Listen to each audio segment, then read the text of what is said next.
तो ये हमने यहाँ पे आपको बताया कि किस तरीके से स्टैटिक मेथड को दूसरे क्लास में कॉल करते हैं, right. Final keyword, it is not going to be edited anymore. Now next जो हमने बताना है कि static method in a non static method, static variable non static method, वहां पे क्या प्रॉब्लम होता है। तो क्रिएट करते हैं static variable in non static method, non static method. जैसे सपोज कर ले कि हमने एक वेरिएबल्स बनाया यहाँ पे, स्टैटिक हमने दिया इंटीजर, डबल कर लें, डबल रेडियस और डबल टैक्स कर लो, ठीक है। और मैंने एक, मैं बना रहा हूँ एक method wide calculate teacher salary, ये एक मेथड है। एक और मेथड बनाता हूं मैं, इसका नाम है doctor salary, calculate teacher salary, calculate doctor salary.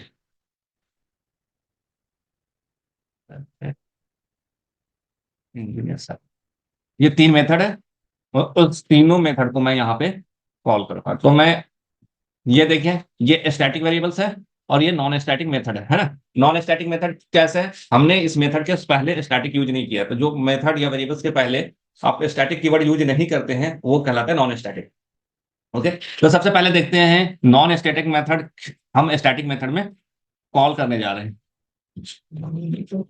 Okay, सबसे पहले नॉन स्टैटिक मेथड इन स्टैटिक मेथड, तो वो किसी भी नॉन स्टैटिक मेथड को स्टैटिक मेथड में अगर कॉल करेंगे तो वो एक्सेसिबल नहीं होगा। या तो वो स्टैटिक मेथड को कॉल करें, या फिर दूसरा ये तरीका है कि नॉन स्टैटिक मेथड को एक्सेस करने के लिए आपको ऑब्जेक्ट बनाना पड़ेगा, ये को एक्सेस करने के लिए। तो एक सेकंड, ये टीचर है, ये डॉक्टर सैलरी।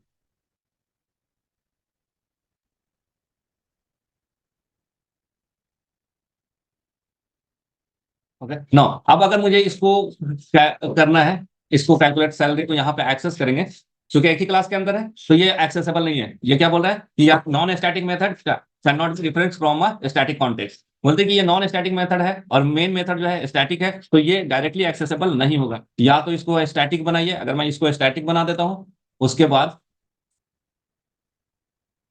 डायरेक्ट हम यहाँ पे कैलकुलेट कर को कॉल करेंगे, ये एरर नहीं आएगा। लेकिन ये एरर चला गया। रन करते हैं करंट फाइल्स को, ठीक है। टीचर का सैलरी आ रहा है मेथड। तो दो, एक तो ये तरीका है कि अगर नॉन स्टैटिक मेथड को स्टैटिक मेथड के अंदर कॉल कर रहे हैं तो वो जो कॉल जिस मेथड को आप कॉल कर रहे हैं उसको स्टैटिक बना दीजिए। या फिर दूसरा एक तरीका ये है कि ये हमारा क्लास है, इस क्लास को क्या करें, ऑब्जेक्ट बनाए। ओके, और जो नॉन स्टैटिक मेथड है उसको कॉल कर सकते हैं। तो ओबीजी डॉट, यहाँ पे देखें डॉक्टर सैलरी आ रही है, और OBJ dot calculate engineers. Clear है। तो इस तरीके से आप स्टैटिक और नॉन स्टैटिक मेथड को किसी भी स्टैटिक मेथड के अंदर कॉल कर सकते हैं। ओके, नाउ अब ये वेरिएबल्स है, ये डबल है, स्टैटिक है। अब नॉन स्टैटिक मेथड है तो आप नहीं कॉल कर सकते इसके अंदर। अगर मैं यहाँ पे कैलकुलेट करना चाहूंगा, तो चूंकि ये इसमें, ये तो स्टैटिक है, यहाँ पे कैलकुलेट हो जाएगा एस, और ये एक्सेसिबल है, मैं यहाँ पे डायरेक्ट टैक्स करूंगा, ये टैक्स एक्सेसिबल है। लेकिन अगर मैं यहाँ पे जाऊंगा और एस आउट करूंगा टैक्स को, तो ये देखिए, अच्छा सॉरी, ये ये रन कराता हूँ मैं, ये run time. Okay, double static,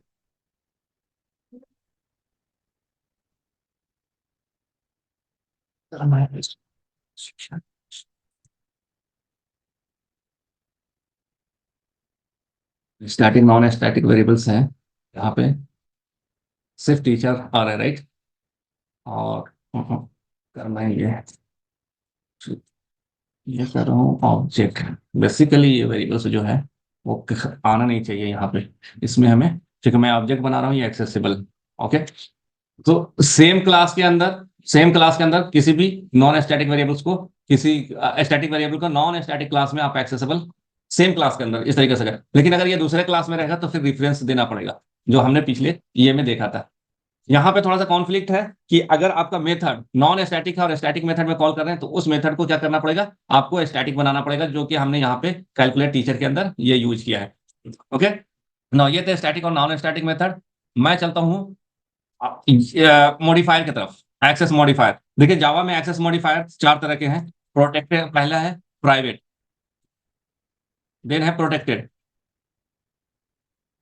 फिर है पैकेज जिसको हम लोग डिफॉल्ट भी बोलते हैं, और लास्ट में है पब्लिक।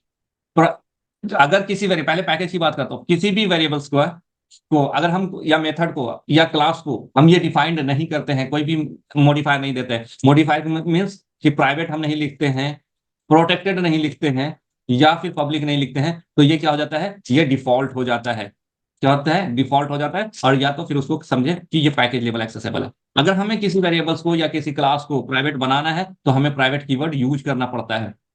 अगर प्राइवेट कीवर्ड अगर हमने यूज किया है किसी वेरिएबल्स के साथ या किसी मेथड क्लास के साथ, तो अगर क्लास के साथ यूज किया है तो उसके सारे मेंबर्स जो हो जाएंगे प्राइवेट हो जाएंगे।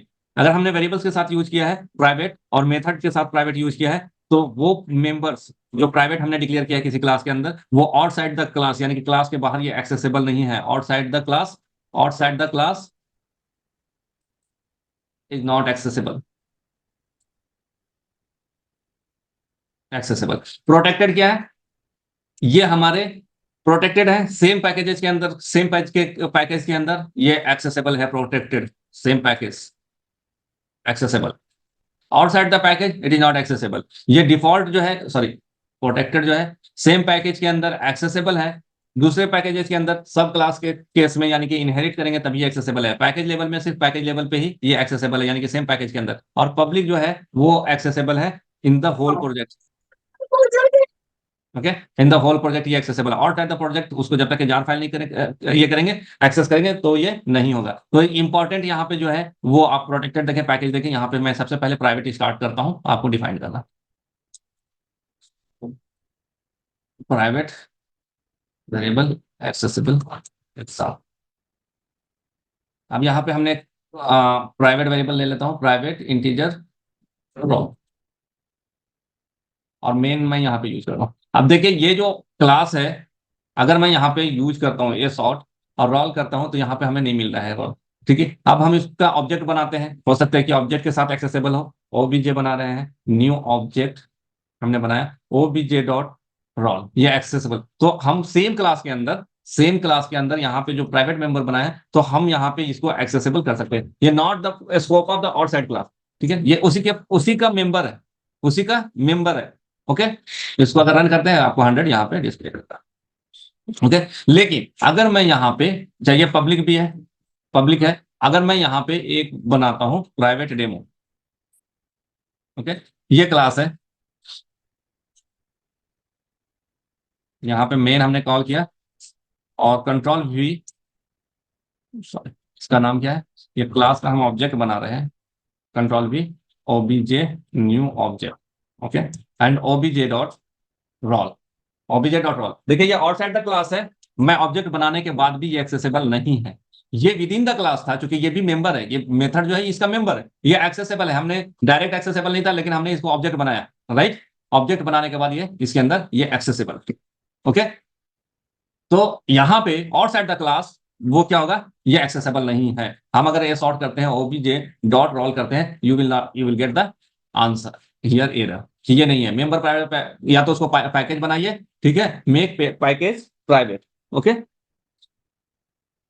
अब इसको ये प्राइवेट को बोल रहे हैं पैकेज करने के लिए, पैकेज यानी कि डिफॉल्ट। अब डिफॉल्ट करेंगे, देखें यह एक्सेसिबल है, विद इन द पैकेज है। पैकेज हमारा क्या है, डे 07 दूसरे में ये एक्सेसिबल है, यानी कि डिफॉल्ट हम डायरेक्ट उसके ऑब्जेक्ट के थ्रू हम क्या कर सकते हैं, एक्सेसिबल है ये, राइट। अगर हमने यहाँ पे इसको प्राइवेट बना दिया तो ये एक्सेसिबल नहीं है, एक्सेसिबल नहीं है, यहाँ पे एरर आ रहा है, right, because it is declared private. इसको थोड़ा सा समझिएगा अच्छे से, मैंने इसको यहाँ पे कमेंट कर दिया। अब यहाँ पे ये प्राइवेट था, अब एक वैल्यू हम लेते हैं जिसको हम यहाँ पे करते हैं क्या, स्ट्रिंग देते हैं नेम। नेम में हमने यहाँ पे डिफाइन कर दिया। ओके, और ये कैसा है, ये डिफॉल्ट है। डिफॉल्ट के मतलब डिफॉल्ट, और इसको हम लोग क्या बोलते हैं, पैकेज लेवल। अब ये डिफॉल्ट जो है, नेम जो है यहाँ पे एक्सेसिबल है, दूसरे क्लास के अंदर with in the same package, with in the same package name जो है चूंकि वो पैकेज के अंदर है, with in the same package क्या है, डिफॉल्ट इज एक्सेसिबल। ओके, लेकिन अगर हम यहां पे एक नया पैकेज बना देते हैं 7 सेशन 2, ये डिफरेंट पैकेज हो गया, इसके अंदर एक हम एक्सेस मॉडिफायर एग्जाम्पल, अब यहां पे हमने इसको इस ऑब्जेक्ट को, अब देखिए यहां पे पैकेज जो है डिफरेंट पैकेज है ना, ओबीजे डॉट ओबीजे डॉट, देखिए यहां पे ओबीजे के साथ कोई भी नेम अगर हम दे रहे हैं, ये सॉर्ट कर देता हूं मैं, हो जाता है। ओके, मेरा प्रॉब्लम यहाँ पे ये है मेरा,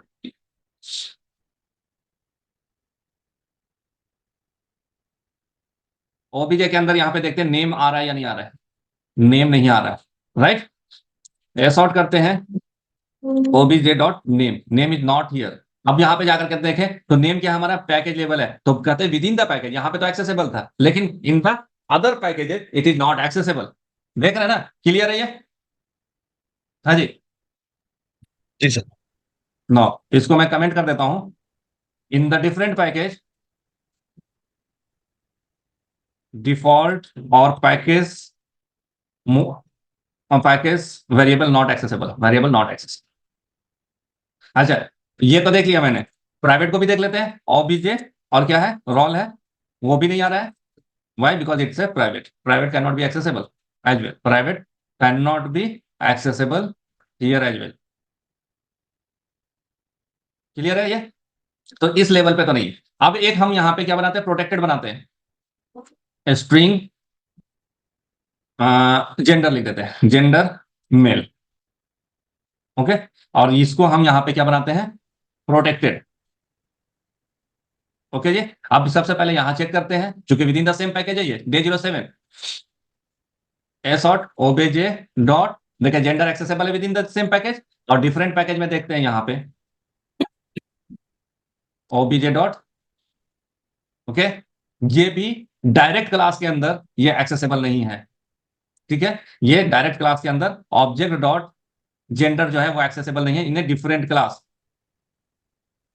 it is not, it is not accessible because it is in a different package। Okay, अब देखते हैं, एक वेरिएबल हम लेते हैं पब्लिक, पब्लिक स्ट्रिंग ग्रेड, यहां पे लेते हैं फर्स्ट। ओके, सबसे पहले सेम पैकेज में, same package different class, same package different class, same package same class, ये अगर मैं यहां पे, तो ये सारे एक्सेसिबल होंगे सेम क्लास में, सेम पैकेज सेम क्लास में, यहां पे सब लोग एक्सेसिबल होंगे, ऑब्जेक्ट डॉट, देखिए जेंडर को भी कॉल कर लेता हूं मैं, एसॉर्ट ऑब्जेक्ट डॉट ग्रेड भी एक्सेसिबल है, राइट, और रोल तो ही है, जेंडर और नेम यहां पे कर लेना है, नेम, ये क्या है, सेम क्लास के अंदर, सेम पैकेज सेम क्लास के अंदर ये एक्सेसिबल है, सेम पैकेज डिफरेंट क्लास के अंदर नेम एंड ऑब्जेक्ट एक्सेसिबल है। अब देखते हैं यहाँ पे ऑब्जेक्ट डॉट ग्रेड हमने, ये है, ये because it's a public, it is public, तो ये एक्सेसिबल है। अब डिफरेंट पैकेज के अंदर देखते हैं ये एक्सेसिबल है या नहीं है ना, ओबीजे डॉट, देखिए ग्रेड, सिर्फ ये ग्रेड एक्सेसिबल है because of public. Okay, clear है? होप कि ये आपको क्लियर होगा। हमने आपको सेम क्लास के अंदर, सॉरी सेम क्लास के अंदर आपको हमने बताया, सेम क्लास के अंदर in same package same class, same package different class, ये क्या है, से in different package, different package different class में सिर्फ और सिर्फ क्या है, ग्रेड एक्सेसिबल है, व्हाई, बिकॉज कि ये पब्लिक है। होप ये आपको क्लियर होगा, थोड़ा प्रैक्टिस कीजिएगा खुद से भी अपने से, तो आपको क्लियर हो जाएगा। इसकी दो पहलू और बच रहा है जो कि हम इनहेरिटेंस में देखेंगे इंशाल्लाह, कि प्रोटेक्टेड, स्पेशली प्रोटेक्टेड, प्राइवेट तो एक्सेसिबल नहीं है, प्रोटेक्टेड और पैकेज इनहेरिटेंस में कैसे इसको एक्सेस कर सकते हैं, किस लेवल पे एक्सेस कर सकते हैं, तो जब इनहेरिटेंस देखेंगे तो इसको डिस्कस कर लेंगे। ओके, नाउ अब हम लोग चलते हैं इनकैप्सुलेशंस, यहां पे हमने एक वेरिएबल्स बनाया है, एक इनकैप्सुलेशंस हम टॉपिक यहां पे ऐड कर देते हैं। इनकैप्सुलेशंस, इनकैप्सुलेशंस में क्या होता है? इनकैप्सुलेशंस के मतलब वेरिएबल्स को हम लोग रैप्ड कर देते हैं एक क्लास के अंदर, है ना, और इसको एक्सेस करते हैं जब बाहर, तो with different name, with different technique, with different significant हम इसको एक्सेस करते हैं, तो इसको बोलते हैं इनकैप्सुलेशन। इनकैप्सुलेशंस में जो हम प्राइवेट वेरिएबल्स यूज करते हैं, इनकैप्सुलेट जब करते हैं तो all variables we keep as all member और ऑल प्रॉपर्टीज, ध्यान रखिएगा, all properties make the private, ठीक है। इनकैप्सुलेशंस में, इनकैप्सुलेशंस जब हम बात करते हैं तो उसके जितने भी प्रॉपर्टीज होते हैं, प्रॉपर्टीज के मतलब वेरिएबल्स, ठीक है, वेरिएबल क्या होगा? Make it private. लेकिन जब हम प्राइवेट बना देंगे तो उसको कैसे एक्सेस करेंगे? उसको एक्सेस तो नहीं कर सकते बाहर में, जैसा अभी हम लोग ने पढ़ा है, तो उसको फिर हम लोग क्या करते हैं, यूज करते हैं गेटर एंड सेटर। तो ये क्वेश्चन आता है कि what is the meaning of encapsulations. Encapsulations meaning ये होता है कि आप अपने क्लास मेंबर्स को, स्पेशली प्रॉपर्टीज को प्राइवेट यूज कर रहे हैं, सो डैट के जो भी इसकी एक्सेसिबिलिटी होगा वो एंड यूजर से छिपा होगा, और इसकी जो हम एक्सेस लेंगे वो गेटर एंड सेटर से लेंगे। फॉर एग्जाम्पल, इधर चलते हैं हम किस तरह से, ठीक है, मैंने यहाँ पे प्राइवेट ले लिया है variable integer employ ID, okay, private string EMP name, इस तरीके से मैं देता हूं, EMP ID, E ID, E ID, EMP name, private double EMP salary, private double EMP net salary, okay okay. अभी हमने क्या बना दिया? अब इसको गेटर सेटर बनाना है, तो गेटर सेटर किस तरीके से बनाते हैं? ई आईडी है, इंप्लॉय आईडी है, तो हम लोग यहाँ पे देखें, राइट क्लिक करें, जनरेट पे जाएं, ठीक है, गेटर सेटर आ गया यहाँ पे मेरा। फिर से आपको मैं बता रहा हूँ, ये जिसका भी गेटर सेटर क्रिएट करना है, राइट क्लिक करें, जनरेट पे जाएं, गेटर सेटर कॉल करें, और यहाँ पे देखें, यहाँ पे है इंप्लॉय आईडी, हमने सबको सेलेक्ट करके ओके कर दिया, ठीक है। ये सिर्फ बोल रहा है क्या, इसको इसका गेटर सेटर बनाना है। तो अब देखें ये, अब गेटर सेटर जो बनाते हैं उसमें क्या होता है, ये बहुत ही कॉमन टर्म है गेटर सेटर, क्योंकि हर मेथड के अंदर जो होगा वो क्या होगा, गेट गेट प्रीफिक्स हो जाएगा और सेट के साथ सेट प्रीफिक्स हो जाएगा, ठीक है। ये नो, अब अगर हम गेट कर रहे हैं वैल्यू को, तो किस तरीके से इसको वैल्यू को गेट करेंगे और किस तरीके से वैल्यू को सेट करेंगे। अब हमने यहाँ पे गेट एंड सेट कर दिया। अब एक मेथड मैं यहाँ पे ले रहा हूँ, पब्लिक वाइड कैलकुलेट, बाबू की आतिफा को बुला लो, हम क्या है। म्यूट कर लें प्लीज, और यहाँ पे मैं क्या करता हूँ, डबल कर देता हूँ, डबल रिटर्न कर रहा हूँ इसको, रिटर्न, और एक वेरिएबल्स हम यहाँ पे रख रहे हैं प्राइवेट डबल टैक्स, ओके। इसका सेटर गेटर मैंने नहीं बनाया है, और इसको हम क्या करें, प्राइवेट फाइनल बना रहे हैं, फाइनल टैक्स इक्वल्स टू, मैं दे देता हूँ एक लमसम 14.5%, ठीक है। अब इसको मैं टैक्स कैलकुलेट कर रहा हूँ, तो tax equals to return net salary, इसका जो नेट सैलरी होगा, तो नेट सैलरी हम कहां से गेट करेंगे, गेट से करेंगे, गेट हमें रिटर्न करेगा, get get net salary multiply क्या था, टैक्स, ओके, ये हमें रिटर्न करेगा, ये इसको मैं कर रहा हूं प्लस डिवाइडेड बाई 100, और इसमें क्या कर देता हूं, plus get employee net salary, यही हो जाएगा इसका, और इसमें माइनस कर देता हूँ, जो टैक्स माइनस हो जाएगा, ओके, ये हमारा नेट सैलरी होती है, ये पब्लिक हमने बनाया, ठीक है। अब देखें यहाँ पे, अगर सपोज कर ले कि हमें जो जो चीज एक्सेस करना है आउटसाइड, यानी कि जो चीज, जिस मेथड्स को और जिस वेरिएबल को हमें डिस्क्लोज करना है उसका गेटर सेटर रखेंगे, सॉरी गेटर रखेंगे, अदरवाइज उसको हटा देंगे। अब यहाँ पे हम जा रहे हैं Java class getters setter demo,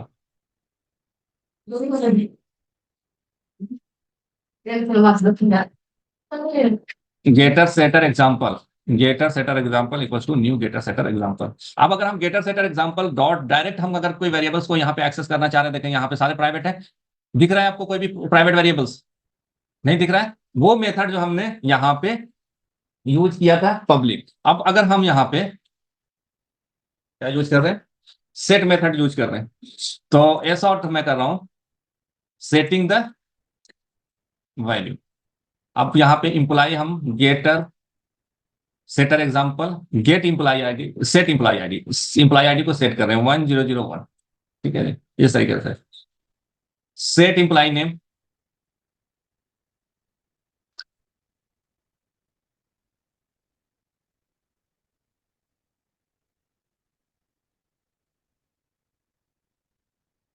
set इसकी एम्प्लाई सैलरी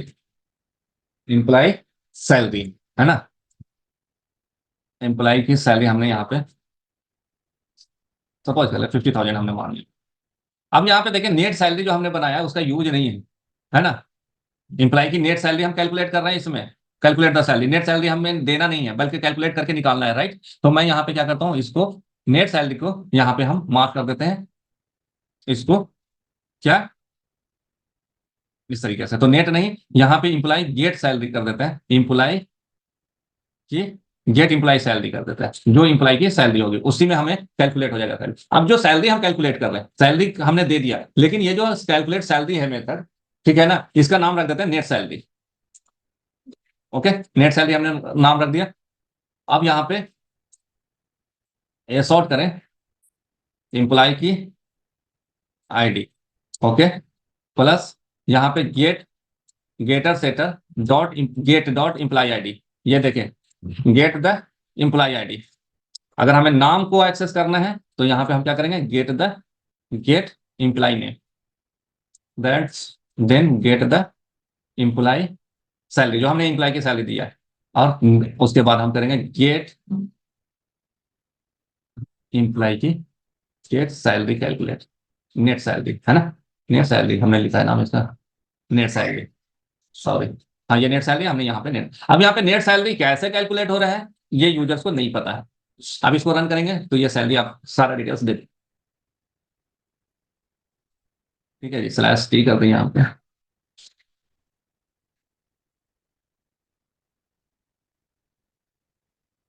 इनके ये जो गेटर सेटर हम यूज कर रहे हैं, इसका एक बेनिफिट है कि दूसरे क्लास में अगर हमें इसको एक्सेस करना है तो हम इसको इसी तरीके से एक जगह पे सेट कर देते हैं और फिर दूसरे क्लास में इसको एक्सेस कर सकते हैं विद इन द स्कोप, ठीक है। तो ये बहुत इंपॉर्टेंट होने वाला है आपका ऑटोमेशन के परस्पेक्ट में, इसको आप गेटर सेटर को थोड़ा जो है हैंड्स ऑन कर लीजिएगा। इंटरव्यू क्वेश्चंस होता है कि व्हाट इज द इनकैप्सुलेशंस, ठीक है, तो इनकैप्सुलेशंस को आपको बताना है कि हम लोग क्या करते हैं, प्रॉपर्टीज एंड मेथड को हाइड करते हैं, उसके बाद उसको और साइड जब हम यूज करते हैं तो उसके लिए हम गेटर एंड सेटर यूज करते हैं। डेफिनेशन ज्यादा इंपॉर्टेंट नहीं है, ठीक है, ओके, आपको कन्विंस करना है इंटरव्यूअर को कि by the use of getter setter method we implement the encapsulations in Java. अब गेटर सेटर क्या है, हम लोग गेटर सेटर मेथड के हेल्प से वैल्यू को सेट एंड गेट कर सकते हैं, जो कि यूजर्स को पता नहीं चलता है कि हम किस वेरिएबल्स पे काम कर रहे हैं, क्योंकि जो प्राइवेट वेरिएबल्स होते हैं इनकैप्सुलेशन के अंदर, जो भी क्लास हमने बनाते हैं, आपको पूरा डिटेल्स में बताना होगा कि क्लास के अंदर जो प्रॉपर्टी डिक्लेयर करते हैं वो प्राइवेट होता है, उसके बाद हम उस प्रॉपर्टी ये वेरिएबल्स के अगेंस्ट में पब्लिक मेथड क्रिएट करते हैं, setter getter public method create करते हैं, और उसके अकॉर्डिंगली हम लोग यहाँ पे उसको इंप्लीमेंट करते हैं। That is what the encapsulation means, कि हमें इसका मेन जो एजेंडा होता है इनकैप्सुलेशन के अंदर कि हम इंटरनल प्रोसेस को, इंटरनल वेरिएबल्स को, हम किस वेरिएबल्स में डेटा रख रहे हैं, किस वेरिएबल्स में डेटा प्रोसेस कर रहे हैं, वो एक्सटर्नली किसी को पता नहीं होता है, इंडिविजुअल को पता नहीं होता है। Okay, this is what the getter setter. तो हमने अभी क्या क्या देख लिया, इनकैप्सुलेशंस देख लिया, इनकैप्सुलेशंस में गेटर सेटर मेथड देख लिया, private protected access modifier, keywords, array. Last जो है वो 5 मिनट्स बच रहा है, कंस्ट्रक्टर देखते हैं, ठीक है। कंस्ट्रक्टर क्या होता है, कंस्ट्रक्टर अगर हम किसी क्लास के अंदर सेम नेम से, ये सब छोटे छोटे टॉपिक है इसलिए मैं जल्दी जल्दी कवर अप कर रहा हूँ, ऐसा ना आप लोग ये मत समझिएगा कि मैं स्पीडली सिर्फ टॉपिक को इंट्रो कर रहा हूँ, ये छोटे छोटे छोटे टॉपिक है, क्योंकि इसकी इंप्लीमेंटेशन हमें बाद में आना है, जिसको हम डिटेल्स में देखेंगे ऑन, जब प्रैक्टिस आपकी होगी तो आपको ये सारी चीजें जो है ना, जो अभी आप बहुत थोड़े से वक्त में आपको सिर्फ इंट्रो टाइप का दे रहा हूँ, एक्चुअली ये इंट्रो नहीं है, मैं आपको पूरी तरीके से कंप्लीट इन्फॉर्मेशन दे रहा हूँ, बट आपको लग रहा होगा कि इंट्रो है ना, तो इसलिए मैं जल्दी इसको कवर अप कर रहा हूँ कि आने वाले टाइम में ऑटोमेशन में, पेज ऑब्जेक्ट मॉडल में हम लोग इसी को पूरा यूज करने जा रहे हैं, ठीक है। तो कंस्ट्रक्टर बोलते किसको है, कंस्ट्रक्टर एक मेथड होता है which has the same name of class. अगर सपोज कर ले कि हमने एक क्लास बनाया है डेमो, ओके, और डेमो के अंदर ही कंस्ट्रक्ट एक क्लास हमने बना दिया डेमो सेम नेम से, ये मेथड बना दिया उसी सेम क्लास के अंदर, तो ये कहलाएगा कंस्ट्रक्टर। ठीक है, और इसको हमेशा इसका जो मॉडिफायर होगा वो पब्लिक होगा। There is no return type of method, इसका कोई मेथड रिटर्न, इस मेथड का कंस्ट्रक्टर मेथड का कोई रिटर्न टाइप नहीं होगा, वाइड नहीं करेंगे, इंट नहीं करेंगे, डबल नहीं करेंगे। ओके, हाँ, ये जो है पब्लिक प्राइवेट आप कर सकते हैं, मॉडिफायर आप यूज कर सकते हैं, लेकिन बेसिकली ये पब्लिक होता है। यानी कि सेम नेम से अगर किसी क्लास के अंदर हम बनाते हैं, अगर हम किसी क्लास के अंदर अगर हम डिफाइंड नहीं करते हैं तो ये जेवीएम ऑटोमेटिकली क्रिएट करता है। मीनिंग ये कि कंस्ट्रक्टर ऑलवेज क्रिएट होता है in while processing. Okay, without creating constructor आप किसी भी प्रोग्राम को अचीव नहीं कर सकते। बट यहाँ पे अगर हम बैक में जाकर के देखें, डे 1 में जो हमने क्लासेस बनाया था ब्लिंकिट, इसके अंदर हमने कोई मेथड ब्लिंकिट नाम का कोई मेथड इसमें हमने क्रिएट नहीं किया है, मीनिंग कि हमने यहाँ पे कंस्ट्रक्टर डिफाइन नहीं किया। लेकिन अगर हम इस प्रोग्राम को रन करते हैं तो ये रन हो जाता है। व्हाई? बिकॉज ये जब ब्लिंकिट हमने यहाँ पे रन किया और कोई कंस्ट्रक्टर यहाँ पे डिफाइन नहीं किया, तो जेवीएम जो है डिफॉल्ट इस कंस्ट्रक्टर क्रिएट करता है इस क्लास के अगेंस्ट जिसमें मेन होता है। ओके, और उसको फिर प्रोसेस करता है। यानी कि अगर हम कोई क्लास बना रहे हैं, कोई कंस्ट्रक्टर हमने नहीं बनाया है, तो ये क्या कहलाता है? डिफॉल्ट कंस्ट्रक्टर कॉल होता है। डिफॉल्ट कंस्ट्रक्टर कैसे कॉल होता है? दो तरीके से। अगर हमने मेन यूज किया स्टैटिक सेम क्लास के अंदर, तो देखिए यहाँ पे कोई ऑब्जेक्ट हमने नहीं बनाया है, तो ऑटोमेटिकली क्या करेगा जेवीएम, इसका एक न्यू कीवर्ड यूज करके ऑब्जेक्ट क्रिएट करेगा। लेकिन अगर हम यहाँ पे अगर यहाँ पे जाएं डेमो गेटर सेटर में, तो देखें हमने ये क्लास बनाया, इसके साथ एक ऑब्जेक्ट बनाया, और ये ऑब्जेक्ट बनाने का जो तरीका है न्यू कीवर्ड यूज करते हैं, ये ऑब्जेक्ट बनाने का फॉर्मूला है। तो जब हम इस तरीके से बनाते हैं, यहां पे भी हमने कंस्ट्रक्टर कॉल नहीं किया है, जेवीएम क्या करेगा, एक नया इस नाम से गेटर सेटर एग्जांपल के नाम से एक इंटरनली क्या करेगा, कंस्ट्रक्टर क्रिएट करेगा। लेकिन जावा प्रोवाइड करता है कि यूजर्स अपना भी कंस्ट्रक्टर क्रिएट कर सकता है। अगर उसको जरूरत पड़े तो कंस्ट्रक्टर क्रिएट कर सकता है। उस प्रोसेस को हम लोग बोलते हैं कंस्ट्रक्टर ओवरलोड, यानी कि डिफॉल्ट को हम ओवरलोड कर रहे हैं। आई थिंक ये मैं क्लास मैंने बना दिया कंस्ट्रक्टर ओवरलोड, नहीं बनाया। मैं देखता हूँ कंस्ट्रक्टर अगर ओवरलोड अभी हो जाता है, कंस्ट्रक्टर ओवरलोड, चूंकि टाइम रह गया 1 मिनट, नहीं अब छोड़ देता हूं मैं। अभी कंस्ट्रक्टर का हमने इंट्रोडक्शन दे दिया है, आप लोग पढ़िएगा, गूगल कीजिएगा, ओके, कंटेंट देख लीजिएगा।